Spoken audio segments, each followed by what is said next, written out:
Welcome to Top Tier Wrestling, your ultimate destination for all things AEW and WWE. Whether you're a hardcore wrestling fanatic or just a casual viewer, we've got you covered with the latest news, in depth show reviews, and our unfiltered opinions on everything happening in the world of professional wrestling. Join us as we dive into the high octane action, dramatic storylines, and backstage buzz of AEW and WWE. Get ready to step into the ring with us and stay on top of the wrestling world. This is Top Tier Wrestling.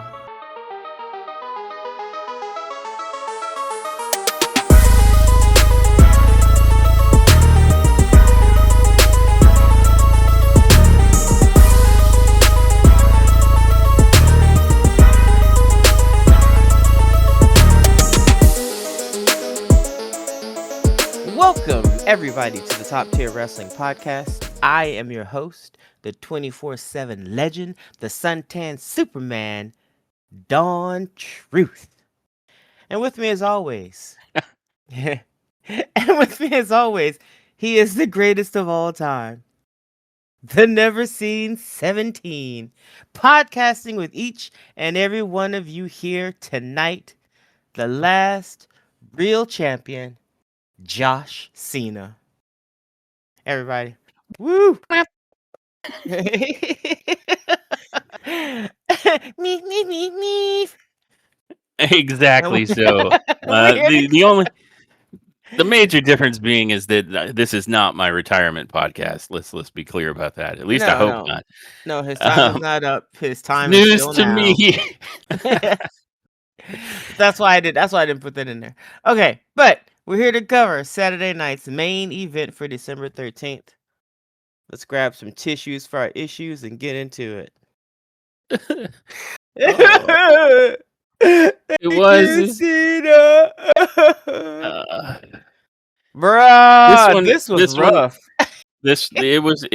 John Cena's final match was indeed rough. I came up as a fan of this through the entirety of the Monday Night Wars and into the early 2000s, where we had The Rock and Stone Cold, kind of like Rock went to Hollywood and Stone Cold retired, and so there was this huge gap that needed to be filled in top talent, and then along comes ruthless aggression.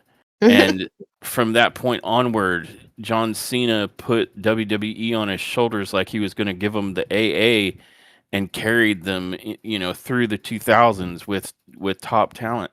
And so, I often said, because during like the 2010s, I want to say, a lot of people were like, "Oh, he's just 5 moves and this, that, and the other." And I'm like, you guys are really going to miss John Cena when he's gone, and now people are really missing John Cena since he's retired. So it's easy in retrospect sometimes to appreciate what you had as opposed to appreciating it while it's there. And John Cena's final match was pretty big deal for a lot of people, as we'll get into later when we're talking about how the crowd responded to that particular match.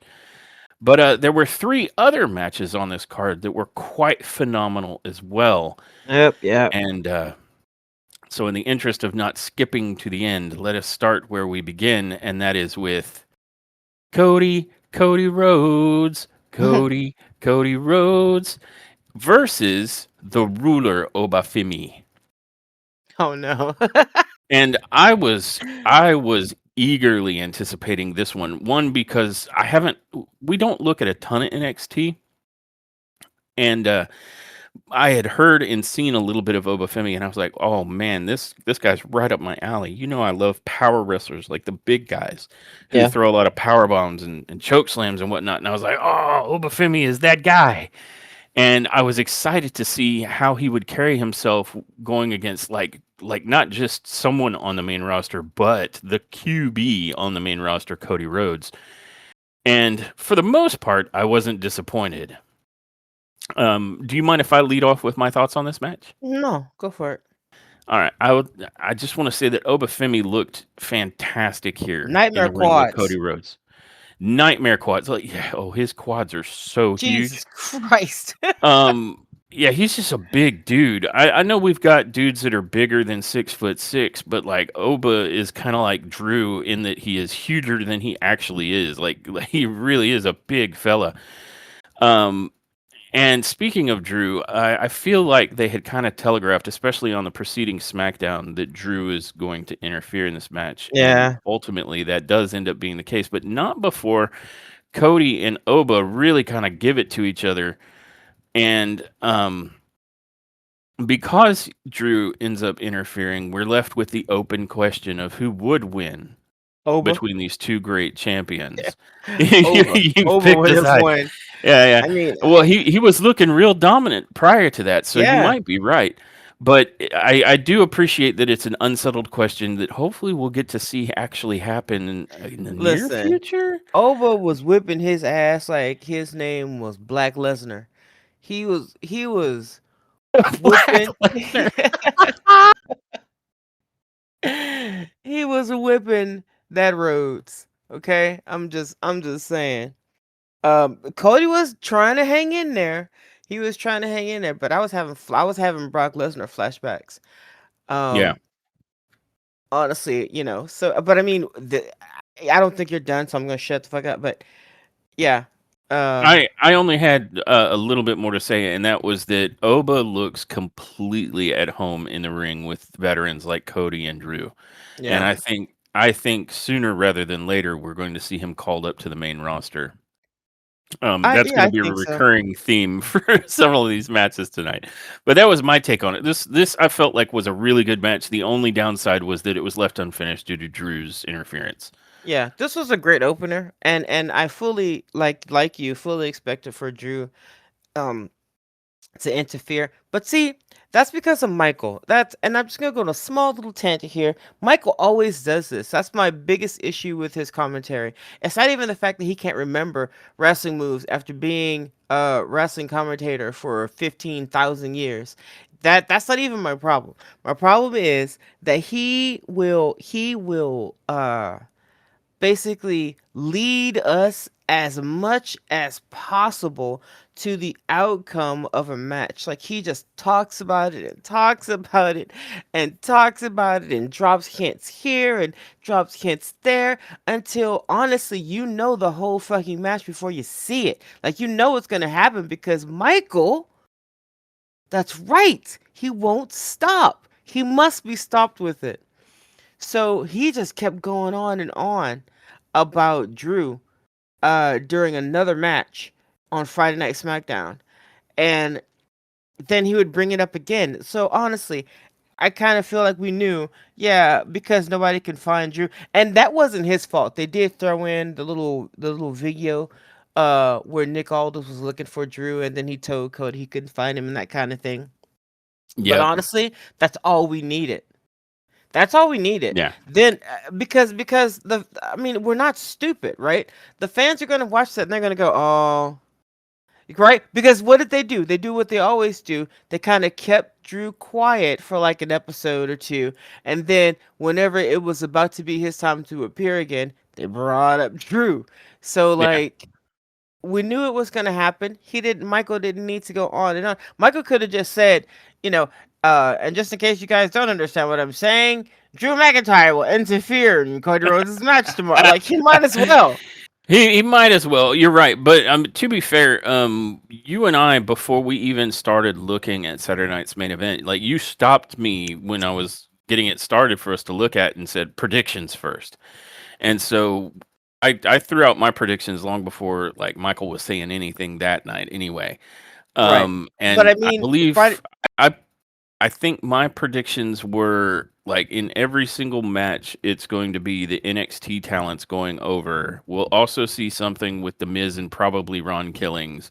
And I think we both knew or highly suspected that Gunter was going to go over in John Cena. Oh, I Um, absolutely knew that Gunther was going over. And my predictions were very similar to yours, except for some fucking reason. No shit. I said AJ Styles and Dragon Lee were going to yeah, win their match, and I had no reason for it, no explanation. I just before we watched it, I just had a feeling that they were gonna win, and I think randomly I was like, oh, maybe because it's maybe because it's AJ. And then maybe they didn't want to squash two legends in one night. I don't know.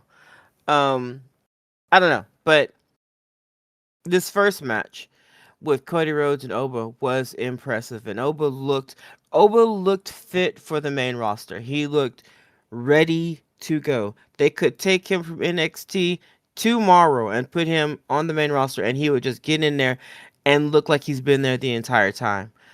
Um, Yeah.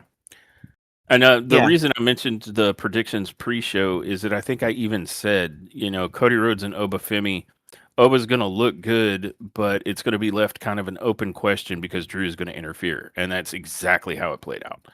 yeah. And I think my prediction for this was that Drew would attack Cody and then Oba would stop Drew from attacking Cody. And I don't think necessarily because he was attacking Cody, is more probably a little bit of that, but also a little bit of the fact that he interrupted his match. Yeah. Um, I don't think he was very happy with that. But seeing those two dudes standing in front of each other, um, they were about the same height, but Yep. Oba looked like two of Drew. like Which is saying something because Drew is no small man. Drew is not Um, a small guy at all.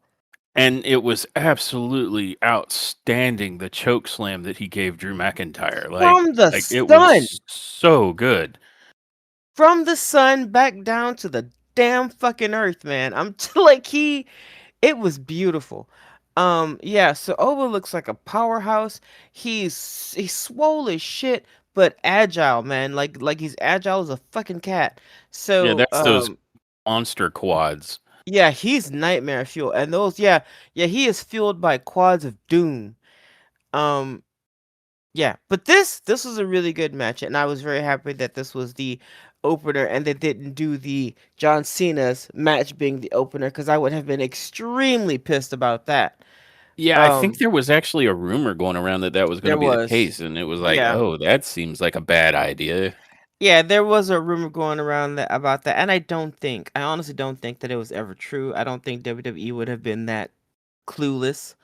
I don't think Triple H would have been that clueless in handling his friend's farewell. So I'm just saying. Um, and we'll get to our true. I'm sorry, we'll get to Triple H here later. But y'all leave that man alone. leave him alone. Um, y'all I need don't to know. quit. There's lots of reasons to get on Triple H for There the is, but 2025 of WWE, but I don't think we'll get into it later. yeah, yes, but all in all, even with the introduction or the interruption from Drew, this was a solid opener. And I really want them to answer that question, although I already know the answer, Oba Fleming. But I would love for them to give me the actual in my face answer between Cody Rhodes and Oba Fleming. And Cody looked like a small man. He did. Two thumbs up because he held his own. He was. I mean, he looked great. I know he did a lot of flying in the air and landing on his face and landing on his butt, but he looked good. He sold his moves well. Whenever it was time for him to come in and do a thing, um, like the super Cody cutter. Yes, the Um, Super Cody Cutter was very the good. and I don't know if he burst his eardrum because he was bleeding from the ear at one point. I hope he didn't. Like him, him and his ears and Rhea and her freaking nose. Y'all cut it out. Yeah, Stop yeah. it. There was a point in that match where Cody just started bleeding from what looked like his ear, and that was very kind of Yeah. like that was worrisome. So Yeah, yeah, hopefully Cody's it fine. really, yeah, it really was. It made me. I was like, "Ugh," from then on because a busted eardrum ain't no joke, and if they were trying to, if they have to repair that, oh my God, bless your heart, Cody. I Yeah. hope that it was not a burst eardrum for because I mean, I've heard dudes freaking passing out uh during that particular surgery or whatever. Um, I hope Well, that no, wasn't the case.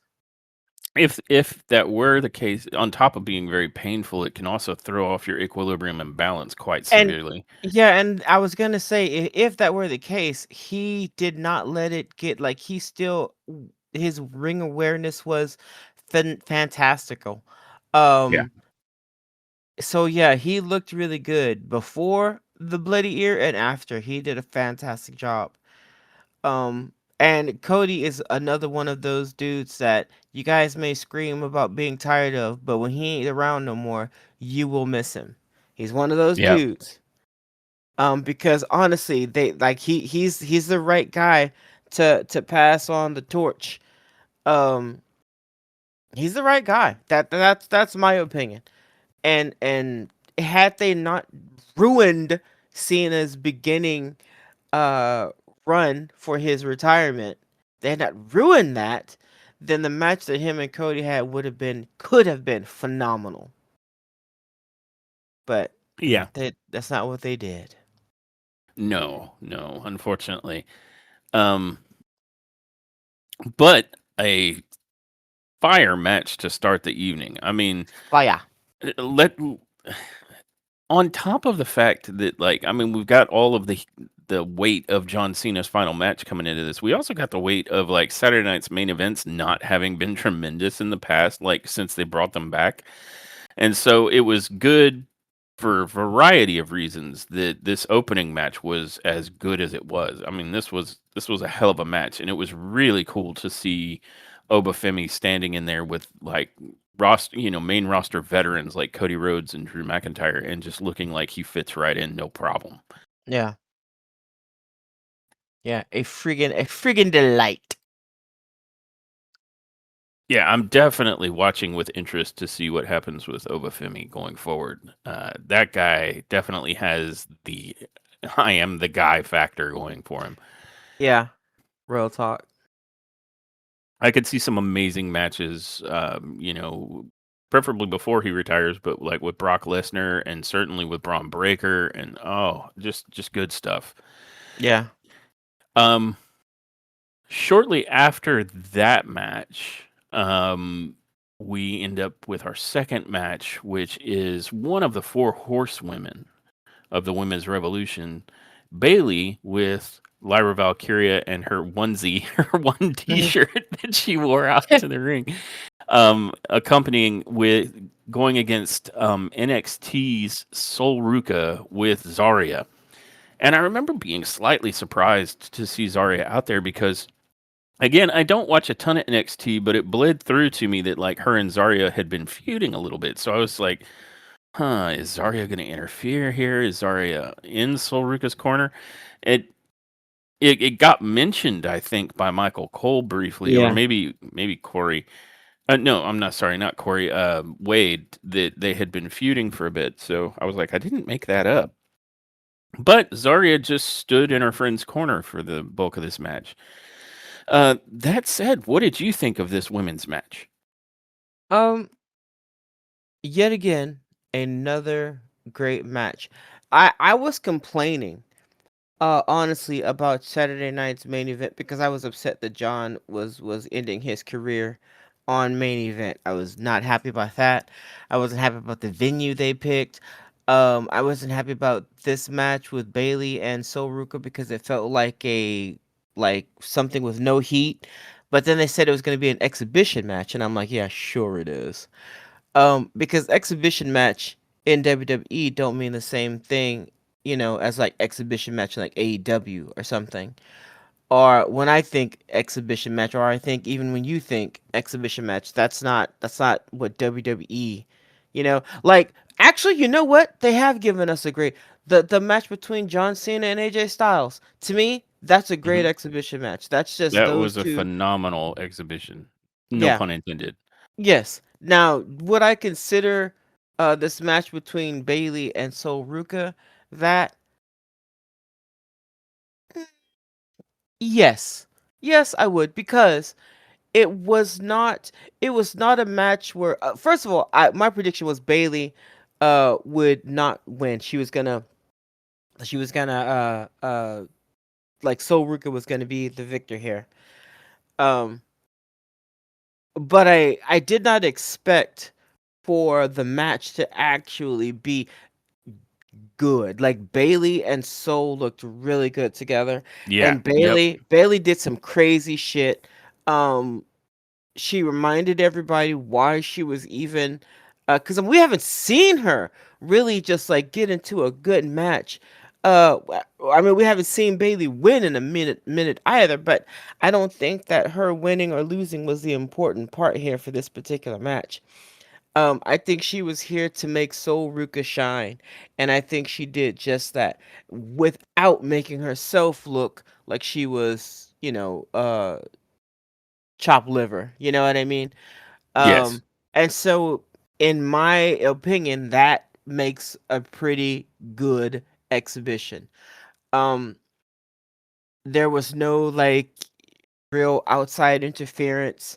Um, it was just these two ladies going at it, and Soul Ruka, her finisher. Damn, her finisher Yeah. is Yep. crazy. The Soul Her, Snatcher. yes, her and oh my god, what is her name? You know what I'm talking about? It's in my head. Zarya or No. Oh my god, I can't remember. I can't remember our champion's name with the horns. oh, Stephanie Vaquer. Thank you, Stephanie Vicaire. Her and Soruka, those two have some crazy finishes right now.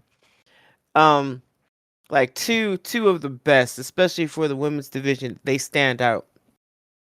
Oh, And you're talking about Vaquer's like twisting moonsault, right? yes, yes, yes. Yeah, yeah, that Uh, one is it sick. it's it's devastating and it looks fantastic. Yeah, I know she wasn't in the match, but I just thought about her because I thought about, or I was thinking about Soruka's finisher. Yeah, this was a great match, and honestly, this could have been the opener. Um, not one of these matches uh were technically weak. If I had to pick, I guess I could, right? This isn't it though, not in my opinion. This was a great match. Um, yeah, that's really all that I can say about this. I have no negative critiques whatsoever. There were no slip ups, no flubs, Mm. no nothing. Bailey looked dominant as shit whenever it was time to look dominant. She also had that seasoned veteran appeal as well, where she would do something that was like, oh, like you don't expect for her to get out of this move, but she does because she did some slick shit. She was doing a lot of that. Um, and Soul was just hanging and giving as good as she got. Uh, but ultimately, I think they did a fantastic job of making Soul Ruka look like, once again, she's gonna be, solid in the main roster. Yeah, I completely agree. My take on this is very similar to yours. This was an excellent match with yet another great showcasing of NXT talent in the ring with a veteran. I I went into this very much. My prediction was that Soul's going to win. Partly because Bailey really likes putting over new talent, and I gotta say, Yeah, Ruka looked phenomenal here. Um, I agree with you wholeheartedly that the Soul Snatcher is a really cool finishing move. Like visually, I think it's one of the coolest ones that are on the roster at all right now. Like it is just neat that she's doing like this inverted flip out off the middle rope to into a cutter. It's fantastic. yeah, Um, I strongly suspect that Soul and probably Zarya will be coming to the main roster soon. Part of the reason I think we saw so much NXT talent here, in addition to the fact that I think John Cena wanted to really showcase NXT talent, is that we've got SmackDown going to 3 hours in January, and I'm willing to bet we're going to see some of these new faces from NXT being pulled up to fill in for that extra time and offer greater booking options, flesh out that roster mm, a bit more. yeah, So I look forward to seeing everybody who has been showing up lately. Like I was thrilled that Lash finally got like an official call up after being teased, like all several times last year. And I look forward to seeing Zarya and Soul and absolutely Obafemi. Um, these are all talents that I was very impressed by on this Saturday night's main event, and this was a great match. Yeah.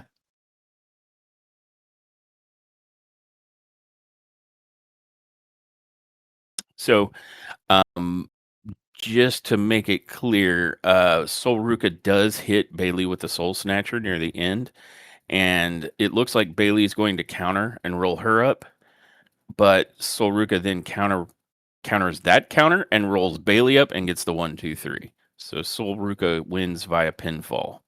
Yep. So really good match here. There was little to no. Actually, I can't even think of any real interference from either Lyra or Zarya. So this was absolutely the Bailey and Soul show, and they did great. They did Yeah. really, really good.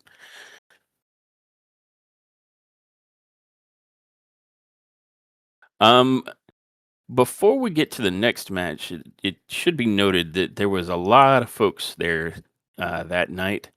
There were lots of video shout outs from folks like Sheamus and Rob Van Dam and Corey Graves and just everybody, Undertaker, Rock, sending their, what you meant for the business, and what a great career you've had, kind of John Cena moments.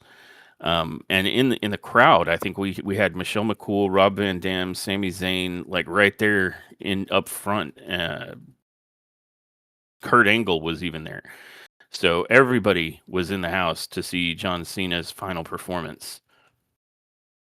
Yeah.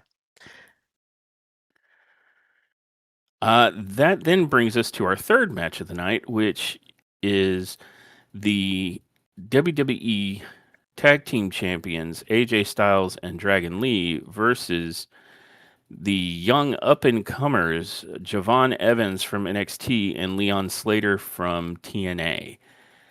If I may. You absolutely may. I also, just like a little side note, I thought it was pretty cool that Michael Cole gave big shout outs to Jim Ross, Jerry the King Lawler, Taz, like all these people who had done who had called some of John Cena's matches in the past, and you know how they are about talking about anybody who's no longer a part of WWE, or Yeah, if they're with another promotion that doesn't exist in their heads. So I thought, hey, that's big of you guys tonight. That's yeah, thanks. I yep. appreciate it. I Because agree. it, I yeah. wholeheartedly agree. But now this match, if I may, with AJ Styles and Dragon Lee versus Javon Evans and Leon Slater. Okay, this is the match that if I was going to say there was a weak match, it would be this one, and that's only because uh it was it was at 3 times the normal speed. Yes. It was a very fast match. In multiple ways. Some of them good, some of them not so good. I think it was maybe 5-6 minutes long in total, which is not really enough time for 4 men. Okay, 3 men to come into the ring and do some amazing shit. Um, and I only say that I'm not saying that there are no men in this match. I'm saying all four of them weren't men. I'm saying that because Dragon Lee had a very very little time in the ring, um, comparatively. If this match was 5-6 minutes long, then I think maybe he was in the ring for a minute 30, and everybody else was in it for the rest of the time. Unless I remember incorrectly, I don't remember him being a real big part of that match. I remember AJ and Javon actually. Slater did get in, but I remember a lot of Javon Evans and AJ Styles. Um, excuse me again. Is that bad? Is that a bad thing? No. I just feel like they gave that match very little time to cook. And I don't know if they were scared because they were concerned about Dragon or whatever. And I'm not here to talk shit about Dragon. This ain't the episode for that. So that's not what we're trying to do here. I'm just saying that the last time he was in the ring, it was him flubbing a lot. So much so that whenever AJ Styles slipped up, uh, and like literally slipped, I don't know if he did that on purpose or if he did that like if it was something that actually happened. I feel like Yeah. it was almost a fumble that was kind of there on purpose. Even his interaction with I think Javon at the time after he did the slip was like, come on, is this not scripted? Um Yeah. but that is, and I think maybe if he did that he was just trying to show people that people slip up, wrestlers fumble sometimes. And I don't disagree, AJ. The difference there is you fumbled once, and that's all I'm gonna say about that. Um, and oh, actually, one more thing about that. You are so good that you were able, in my opinion, to script a fumble. That's not the same thing. But I understand your message. I understand the message if you were even giving one. I just don't know if I disagree, or don't know if I agree with it wholeheartedly.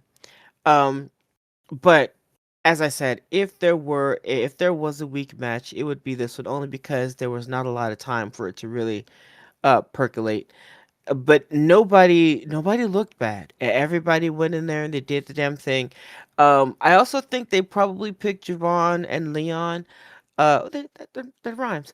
I also think that they picked these two with AJ and Dragon Lee because I think these men were the ones that could handle a fast-paced match. Like I think they knew this is going to be somewhat of a short match, so let's try to get as much as we can in this here exhibition, and really rock it out. So they did the best they could to try to really make Javon and Leon shine, and I think they did a great job with the time that they had.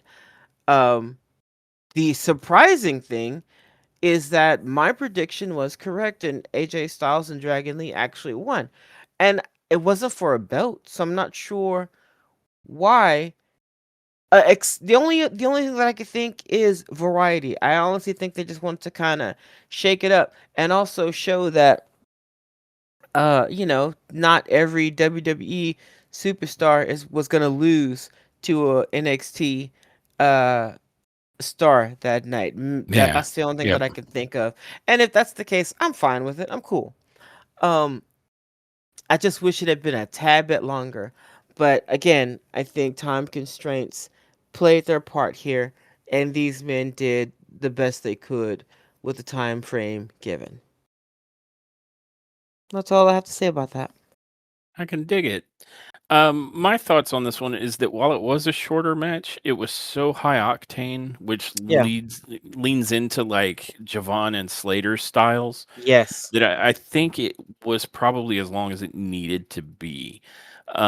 Because Slater and Evans in the early going of this match just dominated AJ and Dragon because it's almost like they got I don't want to say it was a sucker punch, but I do think it caught them with their pants down because Javon and Leon attacked so furiously right at the beginning that it took like the majority of those 6 minutes for AJ and Dragon to regroup.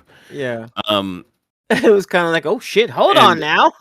it was really good though because like you mentioned Dragon not being in the match much. He was just not leading with any offense for most of it. He was receiving a lot of what Leon Slater and Javon Evans were throwing out there.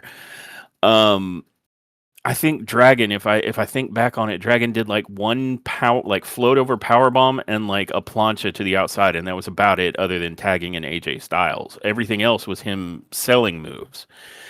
Because Slater and Evans were just like all over them. Like their battle plan was to attack quick and early and try and get something over on them quick because they didn't want them to regroup. Because I mean, whatever they may think about Dragon Lee, they know that AJ is on the other end of that too, and AJ Styles is no joke, right? Yeah. Um, and that pretty much was how it played out. Like, if they had been able to secure a win in the early going, I think they might have had a chance. But once Dragon and AJ regrouped, especially once Dragon was able to tag in AJ, it kind of went that direction. Um, Yeah. they were just a little too much for young Slater and Evans to do, to handle once they got past the surprising flurry of offense. Although I gotta say, Leon Slater and Javon Evans are insane. They are fantastic high flyers. Yeah. Just Javon Evans, to call him bouncy is an understatement. Like, he is gravity defying, like how much height he gets on the moves that he's doing. Yeah. And Leon Slater hitting a like swan dive 450. Like, I'm like, I don't even understand how the physics of that works. Like, because the swan dive is like very static. Like, that's the point. You're in that Yeah. swan pose for a long time, and then he just quickly manages to somehow find momentum from somewhere to spin for a 450. It was crazy. Um, so I do think that Slater and Evans absolutely got to showcase some of their best stuff. But Yeah. once AJ was in the ring and it was time to handle business, AJ just proved a little too much for him, even with the botched spot on the phenomenal elbow. And I tend to agree with you. I've part of me very much suspects that AJ purposefully botched the spot to sort of show that, hey, even veterans do it. So why don't you guys back up off of Dragon Lee and more recently Zelina Vega? Nope. Um, and I hear you, AJ. I see where you're trying to go, much like Dawn said. But one, it's entirely different when you purposely blow a spot, and you recovered from that. Like it did feel like very like, oh, this was expected. You and Leon immediately jumped back into the rhythm of things after that. But maybe that's just how good you are. I couldn't tell you, but Dragon is not yet that good, and Zelina is not either. I hate to be that guy, but Dragon Lee has botched in almost every match I've ever seen him in, and Zelina botches like from start to finish in every match that she's in, and Yeah. that's an entirely different thing than a botch happens from time to time, even to the greatest of performers. I can see the difference. I hope you can too. Yeah. Um, you know, I I'm I often say we are fans of pro wrestling. We want to see it go right, and we point it out when it doesn't. And unfortunately, Dragon Lee's been there for like 2 years in the LWO, and like he has a few too many botches when he's in that ring for what little he's trying to do. And Zelina's been there forever. I don't know that match she had on SmackDown with Rhea Ripley was just her botching her way through it, like almost every spot.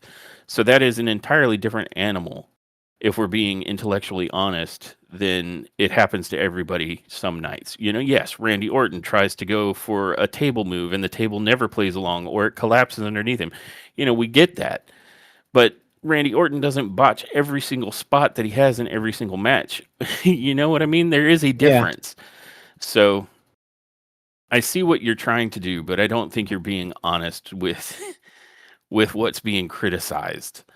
Um, Especially when WWE is, as it often likes to remind everyone, the biggest game in town as far as professional wrestling goes. Um, so if that was a purposeful botch to try and send a message to back off, I'm not gonna. I'm sorry. It's sweet of you to want to back, Dragon and Zelina, but like they actually have to meet that faith that you have in them by not botching all the time. So I think we're both hoping for the same things. Yeah. Um, but I I I I would, I guess, agree that this might be the weakest match on If paper there compared was to one. everything else. Yeah, if there was one, but I didn't think this was a weak match. Just to No, I be don't. very I clear didn't. about this, like Javon and Leon really showcased here, and even after that botch, AJ Lee absolutely like dominated when he finished off Leon Slater with the Styles Clash. So, I mean, it still was a very solid match, and especially considering that it was only about 6 minutes long, I feel like they got in a lot. So, still good. Still really happy with everything my eyeballs have seen on this Saturday night's main event. Yeah. Um, And after that match, I believe my prediction earlier on about we're going to see something regarding R-Truth and The Miz ended up playing out because they are they turned the cameras over to Joe Tess and Stephanie McMahon, who were kind of hosting. They weren't ring announcing, but they were hosting the event. And let me just say, I don't love Joe Tess. This is known, but I absolutely prefer Stephanie McMahon to Jesse Ventura, who was just absolutely screwing up every one of his Yeah. appearances on Saturday night's main event. So, Stephanie McMahon, yay. So they're talking, and Stephanie is about to give some analysis. And right as that's occurring, The Miz has invaded the ring and grabbed a mic. And he immediately starts complaining about the fact that he should have had a bigger spotlight during John Cena's farewell tour because he's in the ring wearing the jacket that he wore at WrestleMania 27 where he beat John Cena in the main event. And he doesn't get much further past that before R-Truth comes to the ring. And Truth says that Miz stole an opportunity when he switched out Nick Aldis's balls. I think he said you did. Did I something forget how the inappropriate joke. with Nick Aldis's Yeah, something balls. inappropriate with Nick Aldis's balls during the last Time Is Now tournament. And R-Truth has the very ball that was swapped, and he says, "This is the person you stole an opportunity from."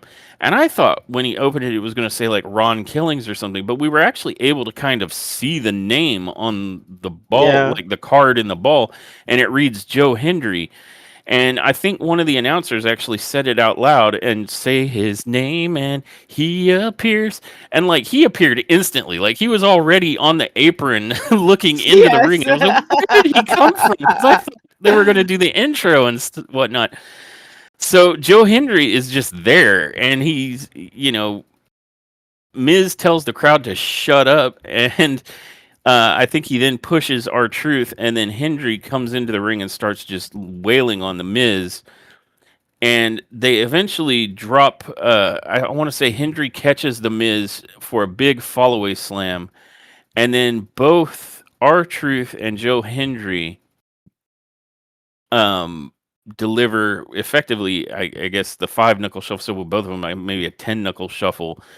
And they both do it to honor John Cena to the Miz, and then they stand there grinning like crazy into the camera. And somewhere in there, they both R-Truth and Joe Hendry do the Hendry taunt where he rises up and turns around dramatically to the fixed camera. It was phenomenal. Like I very strongly expected Miz and Truth to show up, but I did not anticipate Joe Hendry, and I was wonderfully pleasantly surprised that Joe Hendry made some appearance because Yeah. I absolutely thought we were going to see him in the Last Time Is Now tournament. Yeah, so did I, but just if I were to be nice about it, I would say that maybe they just didn't maybe they ran out of time for all the people that they wanted to have in the Time Is Now, the Last Time Is Now tournament. I don't know. But that tournament was kind of cheeks. But my opinion. Fair enough. Fair enough. I don't disagree with you. I think I spoke to this in the last podcast. Is that there was so much potential creatively, right? And the way John Cena kind of pitched it to us was like it could be anybody from even companies that aren't here anymore. So people started thinking like all kinds of things, including like Jericho and Edge. And when those things didn't quite pan out, and like the talent from other companies was like Matt Cardona and Dolph Ziggler, which that's still cool, but it wasn't nearly as I cool as it could have been. You know what I mean? Yeah, I mean it was cool, but not, come on. And Come it on. and it wasn't even as cool as like Joe Hendry, right? Like if there's a Yeah. talent that people wanted to see coming from TNA, it's him. So yeah, I agree with you. It had so much more potential than it paid off with. And then poor Sheamus got injured like right in the midst of it because I saw Ah, I saw this whole wonderful scenario where Sheamus, who has a very storied rivalry with John Cena in their past, Yeah. Manages to, make his way all the way to the end of the tournament. And then at the time, John Cena still had the IC belt. And it was just like this wonderful fantasy booking of like Sheamus winning the IC belt off John Cena in their final match, which I think people probably would have like gone ape shit over, Yeah. because they like both of those men, right? Like Sheamus, while he's not like winning a ton of matches these days, is still very much a favorite. Same with Randy Orton. So, but I digress. That was fantasy booking. Maybe it was the plan until Sheamus got real for real hurt, and then they had to do something else. But that's hard to say because, like, since August, they had it, you know, cherry picked for Gunter to be the final match of John Cena, from what we've heard. Yeah. Speaking of which, that does in fact bring us to the final match of a No, retiring John Cena I'm not ready still. versus the ring general, Gunter. And do you want me to lead off on this, or would you like to take it? I'll start. I don't have a lot to say. It was a very beautifully poetic match. Um, John Cena did exactly what he came out there to do, and Gunther is now the new like extra hated heel. He has solidified himself as the king of hated heels now. So I cannot wait to see where that goes. Because I don't think this is go away heat or nothing. This is like people are just fucking like angry at Gunther. So this is fantastic. Um, I thought this match was really great storytelling. Um, the only issue I have is how it ended. I don't honestly think that he Cena should have tapped out. I know for the story, I totally understand what was being done here. I know, I get it, but I don't think that a lot of people in the audience at that time were getting it. They were very emotional and they were looking for something else. They were not looking to receive his poetic symbolic gesture of passing the torch. Nobody they were like, cool story, but don't give up. Um, I don't think people were They ready even for that. chanted that near the They end. They even were like, "Don't chanted the give up, don't. don't Yeah. give up." And I was like, "Oh guys, come on. You're killing me here. You're killing me." Um so I think this match meant a lot to a lot of people, Yeah. you know? Yep. Like imagine somebody who's 30 years old in the audience and they've been watching wrestling ever since they were a child. This person has been in their lives as far as like being one of the wrestlers that I'm sure a lot of kids whenever because I mean at 10 years old then you're around when he was extra popular, like he is your Yep. childhood wrestler at that point. um He's our truth childhood hero. he's our truth childhood, so I mean like there were people who felt some kind of way about him tapping out. I think I'm one of those people. I kind of wish that he had just passed out. And I think a lot of people just felt like, the never give up moniker just kind of goes out the window if at the last match, at with a half-ass choke out, you tap out. So I think people were big mad about that, and I get it, but I can see both sides here, and I think if I were, I don't want it. I don't, like I said, I've already said I didn't want him to tap out, but I kind of feel like that might have been the right way. I think that might have been the right call. I don't think it was Triple H. Um, I mean, to be perfectly honest, Triple H was probably like, hey, can we just like let's have you leave on top. I don't think Cena would have been okay for that. I think the only way that Cena would have accepted the fact that that he won that match was if Gunther essentially gave it to him in the match without John Cena knowing that he was gonna get the match. Like that would have been it. So yeah. So with that being said, I think this is a fantastic match. It was a fantastic ending. I the whole show was absolutely beautiful in my opinion. Um, I know people were big mad at the end there, and whenever Triple H came out, Man, he got it from him, didn't he? yeah, he got all of it from them. He got all of it. He was red. Uh, but I don't honestly think in this particular, like, there are plenty of reasons to be mad at Triple H. Okay, in your opinion, you do you. There are plenty of other situations. I don't think this is one of them. I think this is how it should have gone, and I know people know now that this is a time honored tradition. I knew this because I mean I've watched wrestling on and off for my life, and it's been a part of it. Um, I know that you go out on your back. The only exception to that I can even think of was Sting. Yeah. And even that was not something that Sting was like, "Yeah, cool, I love it." That was No, not that Sting was did not not the want to case. go out on top. He did not. He did not.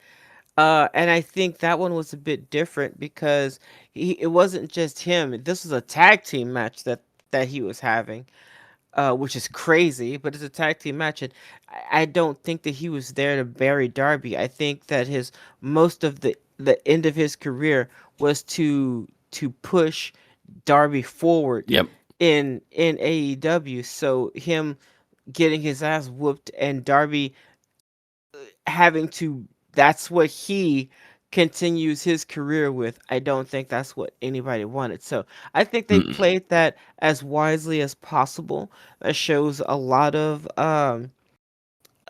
Wisdom. lot of wisdom, like wrestling smarts there, to do to do what AEW did there with Sting. I don't think that was the case here. And you got John Cena, who is just a dude who has given and given and given and given to this industry. He loves this, you know, and it's bigger to him than his name. It's bigger than just him.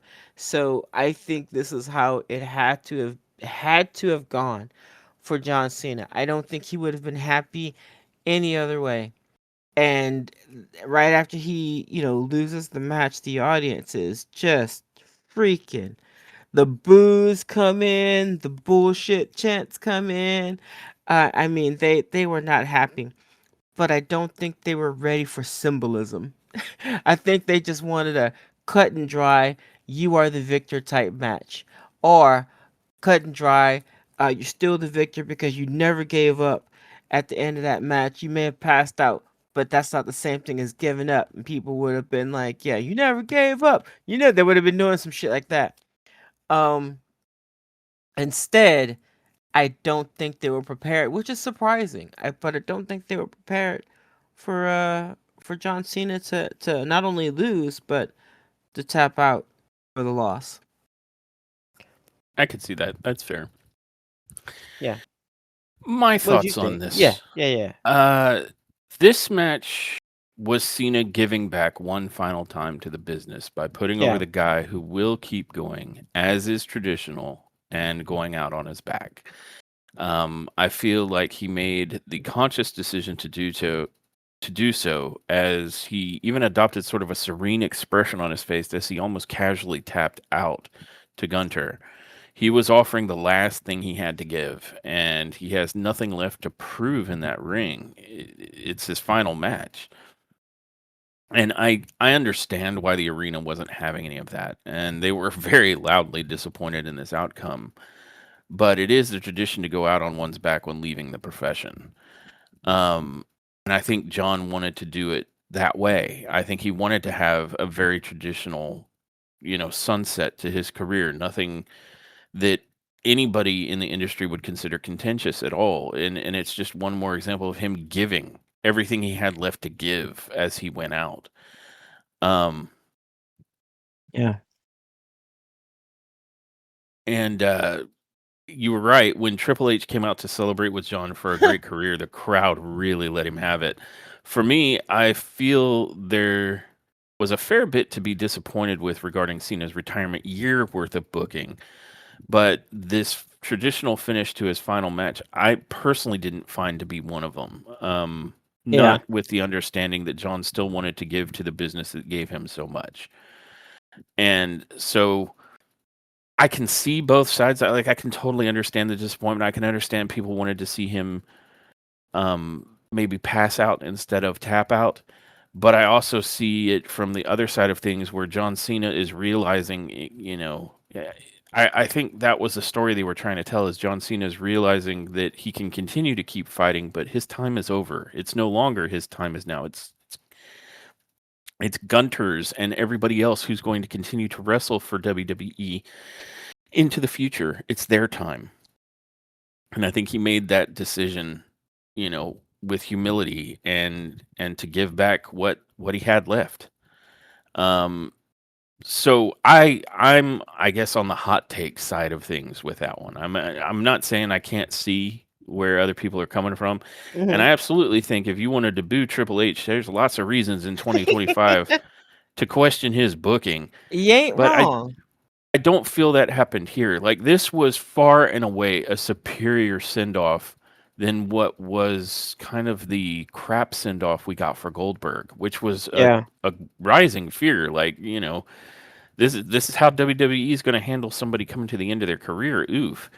And John Cena's was the opposite of that. And while the end of the match may not have been everyone's cup of tea, everything that followed afterwards, despite the booing of Triple H, you know, um, Cody Rhodes and CM Punk, the two champions of both brands, coming in there and putting their belts on John Cena's shoulder and telling him, you mean the world to me and I love you. That was very, very moving. And John Cena was like, but these aren't my belts. He was trying to be humble even then. And they were Yeah. like, no, please, just go around the ring and hold the belts up. And he did.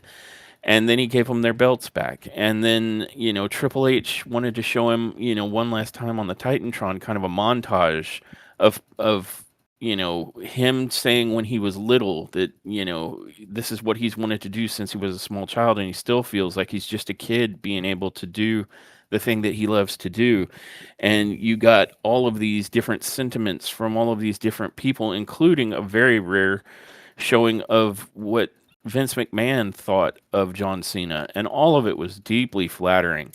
And I imagine that was probably emotionally difficult for John, who's standing in that ring trying to keep it together after his final match, all the emotion that's hitting. And Yeah. then to have John, take off the sneakers and take off, his wristbands.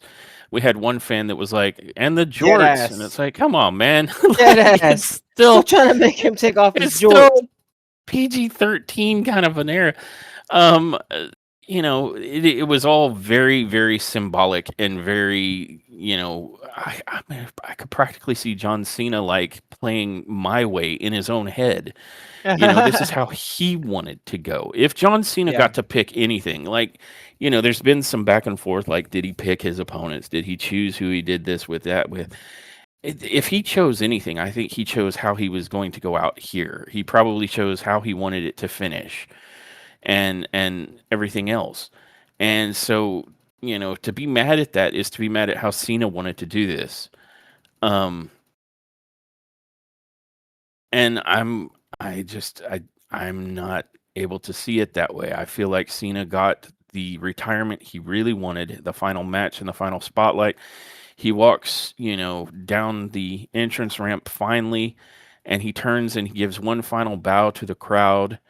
And I forget exactly what he said, but it was something along the lines of, thank you for allowing me to entertain you for all these years. And then he turns and he exits, and it was perfect. I couldn't have thought of a more perfect exit for John Cena to have had. Um, since he would have had to have one. I mean, he's on record saying he would love to have professionally wrestled forever, but his body just was like, well, about that though, John. So I think this is as well as you could possibly do it, to be quite honest. Like this sets kind of the template. Like AJ is looking to do the same thing next year, and I hope he gets it so good. Yeah, me too. So that was my thoughts on John Cena's final match, and we'll definitely miss him. That said, we have come to the end of the show after John Cena did his final salute and said what he said. Um, so now I would like to offer up my review of Saturday night's main event, if I may. I feel like this was a great episode of Saturday night's main event. Even for those who may disagree with Cena's finish, these were all great and impactful matches. Unfortunately, it may be a hot take because people were very irate about the finish for Cena. I am going to have to call this a top tier episode. These were great performances, good matches, and a much more solid send off for Cena than we had seen from prior, like Goldberg. In terms of neck nubs, I'd give this an 8.5, absolutely top tier, and thank you, Cena. Yeah. Thank you, Cena.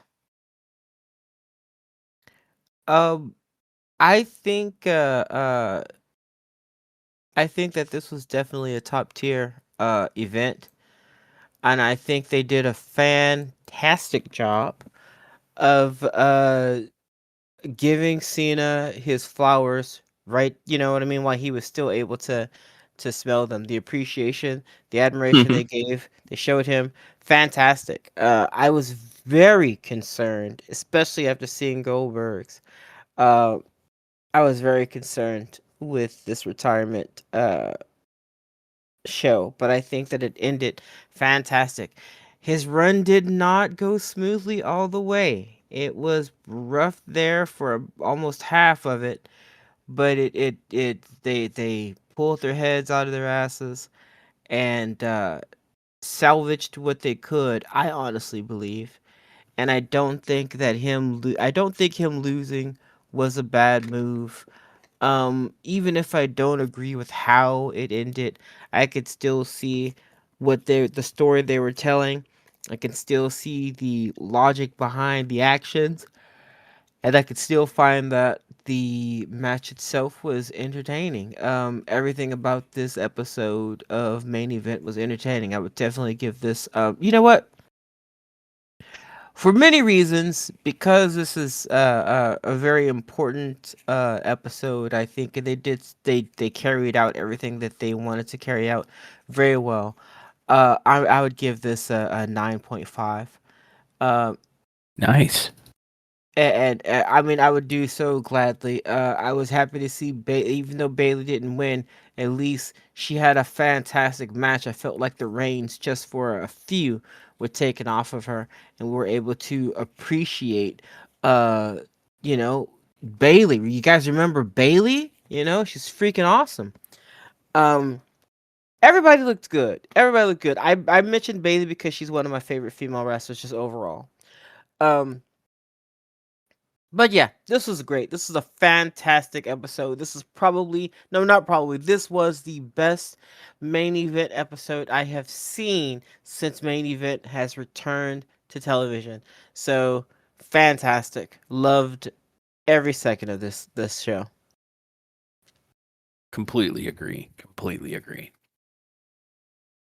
Uh, Yeah. well, that has been our review of WWE's Saturday Night's main event and the final match of the greatest of all time, the legend John Cena. And I just want to thank everybody who joined us for this episode. And I would invite you to join us for our next episode, which will most likely be our coverage of SmackDown this coming week. Until then, I don't think there's much left for me to do but roll the outro. Hey guys. Thank you, Cena. Thank you, Cena. Thanks for tuning in to this episode of Top Tier Wrestling. We hope you enjoyed our deep dive into the latest AEW and WWE news and shows. Don't forget to subscribe to our podcast so you never miss an episode. Follow us on social media for updates and to join the conversation. Until next time, everyone, remember, wrestling is always better when it's top tier.